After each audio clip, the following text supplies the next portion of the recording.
ഹോസിയ പ്രവാചകന്റെ പുസ്തകം 6-ാം അധ്യായം 3-ാം വാക്യം. Hosea chapter 6 verse 3. കർത്താവിനെ അറിയാൻ നമുക്ക് ഏകാഗ്രതയോടെ ശ്രമിക്കാം. അവിടുത്തെ ആഗമനം പ്രഭാതം പോലെ സുനിശ്ചിതമാണ്. കർത്താവിനെ അറിയാൻ നമുക്ക് ഏകാഗ്രതയോടെ ശ്രമിക്കാം. അവിടുത്തെ ആഗമനം പ്രഭാതം പോലെ സുനിശ്ചിതമാണ്. ഹോസിയ പ്രവാചകൻ ദൈവസ്നേഹത്തിന്റെ തുടർച്ചയെക്കുറിച്ച്, അവസാനമില്ലാത്ത ദൈവസ്നേഹത്തെക്കുറിച്ച്, ഒപ്പം ആ സ്നേഹത്തിലേക്ക് മനുഷ്യൻ തിരിച്ചു വരുന്നതിനെക്കുറിച്ച് സംസാരിക്കുകയാണ്. ഇവിടെ ഈ വചനം ഹോസിയ 6:3 നമുക്കൊരാഹ്വാനം നൽകുകയാണ്. ദൈവത്തെ അറിയാൻ, കർത്താവിൻ്റെ മുഖം തേടാൻ, അവനെ വരവേൽക്കാൻ.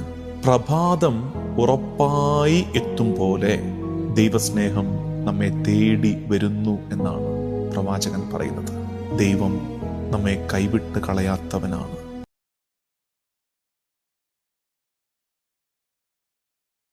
മനുഷ്യകുലത്തിന്റെ രക്ഷയ്ക്കായി ദൈവം മനുഷ്യനായ ഭൂമിയിൽ പിറന്നു. ദേവോദരനായ ഈശോ എളിമയുടെയും സ്നേഹത്തിന്റെയും ശാന്തിയുടെയും സദ്വാർത്ത അറിയിച്ചുകൊണ്ട് പുൽക്കൂട്ടിൽ വന്നു പിറന്നു.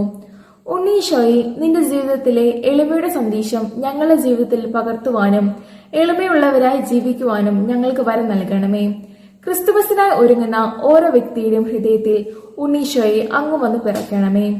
അത്യുന്നതങ്ങളിൽ ദൈവത്തിന് മഹത്വം, ഭൂമിയിൽ സന്മനസ്സുള്ളവർക്ക് സമാധാനം.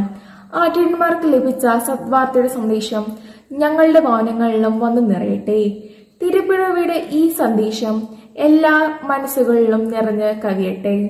സ്നേഹവും ത്യാഗവുമാണ് ജീവിതത്തെ മനോഹരമാക്കുന്ന വലിയ സന്ദേശമെന്ന് നമ്മെ ഓർമ്മപ്പെടുത്തുകയാണ് ഉണ്ണീശോയുടെ ജനനം. ആട്ടിടന്മാർക്ക് വഴികാട്ടി തീർന്ന ആ ദിവ്യ നക്ഷത്രം ഈശോയുടെ ജനനത്തെ ഓർമ്മിപ്പിക്കുന്നു. കാഴ്ത്തോട്ടത്തിൽ പിറന്ന ഈശോ സ്നേഹത്തിന്റെയും പ്രത്യാശയുടെയും അടയാളമാണ്.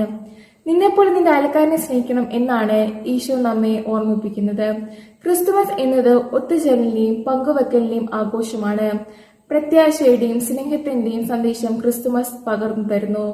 ഹൃദയത്തിൽ നന്മയും സന്തോഷവും സമാധാനവും നിറയ്ക്കുവാൻ ഈ ക്രിസ്മസ് മുഖേന നമുക്ക് സാധിക്കട്ടെ എന്ന് പ്രാർത്ഥിക്കുന്നു. നന്ദി.